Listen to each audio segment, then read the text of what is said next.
inima goală și clubul e plin. Stau singur la masă cu două pahare de vin. Atâtea să spun, ce păcat că noi nu mai vorbim. Nici măcar o noapte bună nu ți-am mai spus de vreo lună.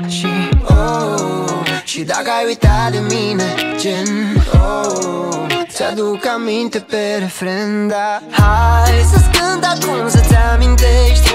Dansam pe străzile din București, pe vremea când încă trăiam povești. Cât ne iubeam, îți amintești. Hai, întoarce-te în timp să ne privești.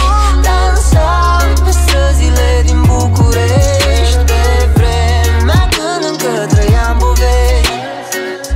Hai să-ți cânt să-ți amintești. Hai să-ți cânt să-ți amintești. E 5 dimineața și viața ironică, da. De Uber am pus din greșeală fix adresa ta și m-am prins târziu că deja interfonul suna.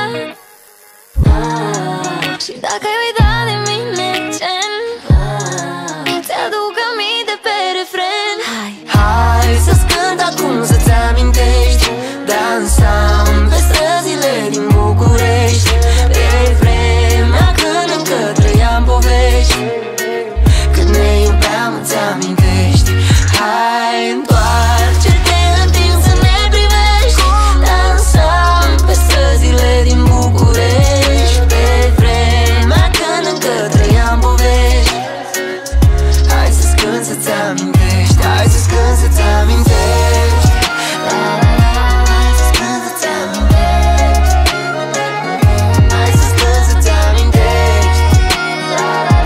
Hai să-ți cânt să-ți amintești. Și mă răscolesc locurile, pe buze simt săruturile.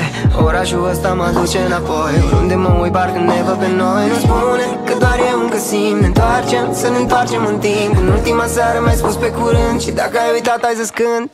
Hai să-ți cânt acum să-ți amintești.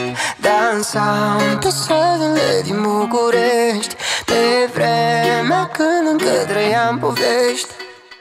Cât ne iubeam, îți amintești.